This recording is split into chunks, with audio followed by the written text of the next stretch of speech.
Assalamualaikum warahmatullahi wabarakatuh. Perkenalkan, nama saya Ayu Supriyati dari kelas A2 2017. NIM saya 17060305. Di sini saya akan menjelaskan tentang pengertian diseleksia. Istilah diseleksia berasal dari bahasa Yunani, yaitu dies yang berarti sulit, dalam, dan lex berasal dari legin yang artinya berbicara. Diseleksia merupakan kesulitan yang berhubungan dengan kata atau simbol-simbol tulis atau kesulitan pengertian membaca dan nama-nama lain. Di sini juga ada beberapa menurut para ahli. Yang pertama itu menurut Snowling, mendefinisikan diseleksia adalah gangguan kemampuan dan kesulitan yang memberikan efek terhadap proses belajar. Di antaranya adalah gangguan dalam proses membaca, mengucap, menulis, dan terkadang sulit untuk memberikan kode atau pengkodean, angka atau huruf. Nah, di samping itu juga mungkin dapat didefinisikan melalui proses keempat area dalam otaknya. Terus ada juga menurut Brian dan Mercer, diseleksia merupakan suatu bentuk kesulitan dalam mempelajari komponen-komponen kata dan kalimat yang secara historis menunjukkan perkembangan bahasa yang lambat atau hampir selalu bermasalah dalam menulis dan mengeja, serta kesulitan dalam mempelajari sistem. Nah, di sini juga ada menurut Corsin, diseleksia menunjukkan pada kesulitan membaca, baik itu penglihatan atau pendengaran, inteligasinya normal, dan usia keterampilan bahasanya sesuai.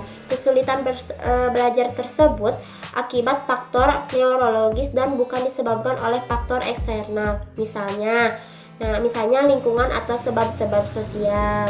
Nah, di sini juga kan dapat disimpulkan bahwa diseleksia merupakan gangguan proses belajar terhadap anak sehingga sulit untuk mengucapkan angka atau huruf dan akan memperhambat keempat area dalam otaknya yang menyangkut memori, sehingga muncullah komponen-komponen kalimat yang akan memperhambat bahasa. Sebuah masalah dalam menulis dan mengeja tidak hanya memperhambat menulis, membaca, dan mengeja, tetapi juga bisa merusak penglihatan dan pendengaran akibat faktor yang mempengaruhi dalam lingkungan sosial. Dari kelas A2 reguler 2017. Ini saya 17060243. Di sini saya akan menjelaskan tentang karakteristik dari diseleksia. Sebelumnya saya akan menjelaskan sekilas pengaruh hal apa sih yang mengakibatkan diseleksia. Diseleksia diakibatkan adanya sebagian saraf dalam otak yang tidak bekerja secara optimal, yakni fungsi neurologis atau susunan dan hubungan syaraf atau pusat membaca yang tidak berfungsi. Selanjutnya, diseleksia bisa diakibatkan karena keturunan faktor dari orang tua sebesar 23-64% yang diakibatkan karena gen dari orang tua ataupun dari kerabat yang diturunkan melalui kromosom. Selanjutnya saya akan menjelaskan tentang karakteristik menurut Vanu di dalam buku Atmaja yang berjudul Pendidikan dan Bimbingan Anak Berkebutuhan Khusus. Menurut Vanu terdapat 8 karakteristik anak pengidap diseleksia. Yang pertama yaitu membaca dengan gaya yang amat lambat sehingga tidak percaya dengan hasil yang ia ucapkan. Yang kedua, cara membaca dengan menggunakan jari untuk mengikuti pandangan yang beranjak dari satu teks ke teks selanjutnya. Yang ketiga, lebih sering melewatkan beberapa suku kata, frasa, atau baris-baris dalam setiap teksnya. Yang keempat, menambahkan kata atau frasa yang tidak ada di dalam teks. Yang kelima, membolak-balikan susunan sebuah huruf atau suku kata dengan memasukkan huruf-huruf yang lainnya. Yang keenam, mengulang kesalahan dalam melafalkan kata-kata yang tidak dengan kata-kata yang lainnya, sekalipun kata tersebut tidak memiliki arti yang penting dalam teks yang ia baca. Yang ketujuh yaitu membuat kata-kata sendiri yang tidak memiliki arti. Yang kedelapan, mengabaikan tanda baca. Yang tadi saya sebutkan adalah karakteristik anak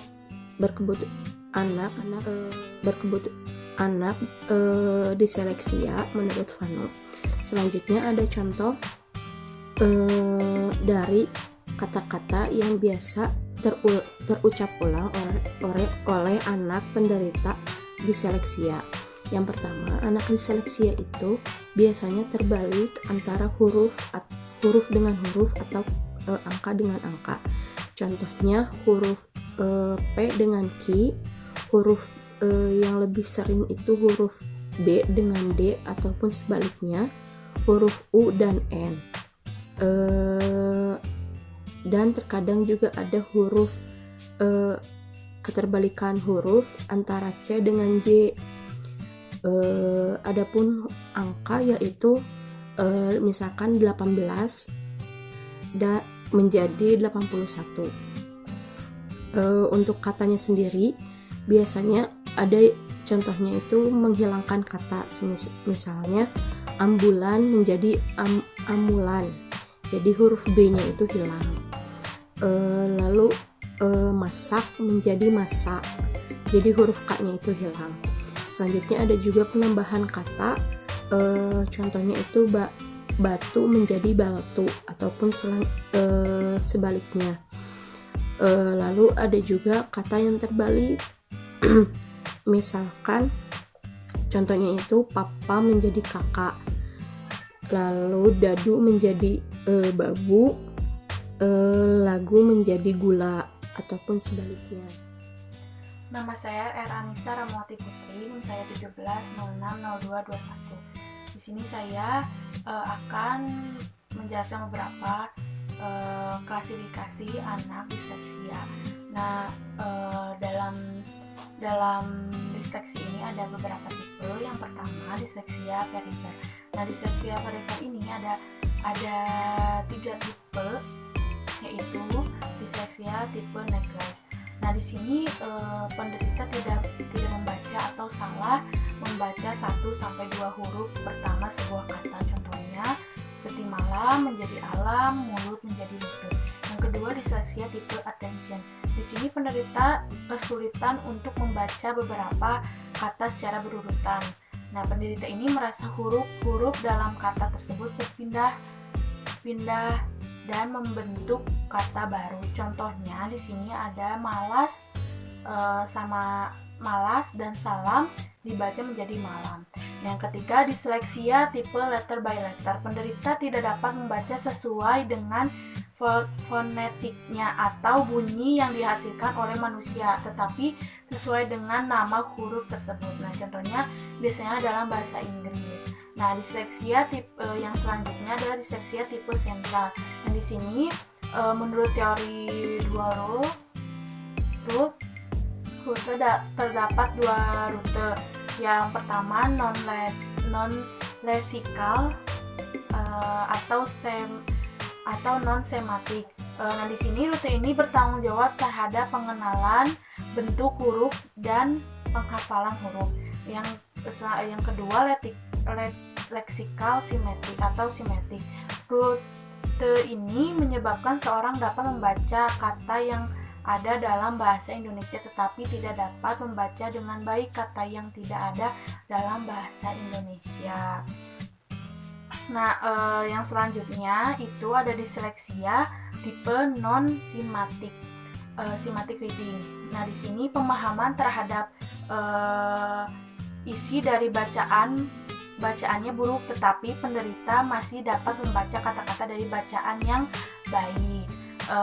Yang selanjutnya disleksia tipe surface. Nah, di sini penderita akan membaca kata-kata yang sudah dikenal dan diketahui, seakan-akan kata tersebut sulit kata tersebut lalu dicoba untuk dibaca dengan cara mengeja.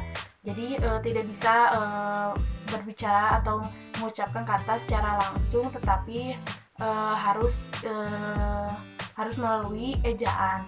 Nah, selanjutnya disleksia tipe fonologikal. Nah, di sini penderita sulit untuk membaca kata baru, kata yang baru dikenal, tetapi disleksia ini berlawanan dengan tipe surface. Nah, selanjutnya yang terakhir disleksia tipe deep. Penderita ini lebih mudah untuk membaca kata-kata yang memiliki bentuk secara nyata dan dapat dibayangkan, seperti contohnya rumah, buku. Nah, tetapi jika dia dipertemukan dengan kata sifat, dia lebih abstrak dan tidak bisa mudah untuk membaca kata-kata. Assalamualaikum warahmatullahi wabarakatuh. Perkenalkan, nama saya Yoga Permata. NIM saya 170602. Saya akan menjelaskan tentang pengertian diskalkulia. Diskalkulia berasal dari bahasa Yunani yang artinya ketidakmampuan, sedangkan kalkulu yang artinya kerikil, manik-manik ataupun kereleng.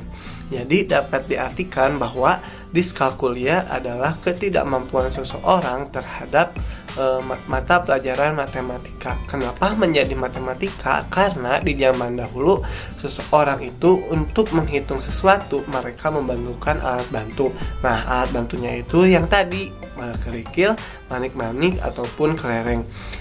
Diskalkulia adapun menurut para ahli. Yang pertama menurut Haris dan Munawir. Menurut mereka diskalkulia adalah seseorang ketidakmampuan berhitung yang penyebabnya pada gangguan sistem saraf pusat. Nah, gangguan sistem saraf yang dimaksud adalah siswa lemah pada kemampuan sosial, juga lemah terhadap konsep arah dan waktu. Nah, serta terkena gangguan memori. Jadi dalam diskalkulia menurut Haris dan Munawir ini, mereka sulit untuk memahami dalam hal matematika. Sedang adapun yang kedua menurut Nafid. Nah, Nafid mengatakan jika seseorang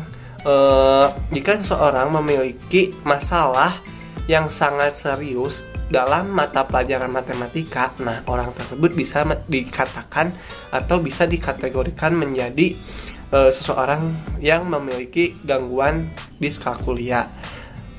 Adapun yang ketiga menurut LLDA. Nah, dia mengatakan bahwa diskalkulia mempengaruhi kemampuan seseorang untuk memahami angka, mempelajari fakta matematika. Orang-orang dengan ketidakmampuan belajar ini mungkin juga memiliki kesulitan dalam memahami konsep arah dan waktu, simbol-simbol, serta mereka sangat kesulitan dalam menghitung dasar, contohnya seperti pengurangan, pembagian, penjumlahan ataupun yang lainnya.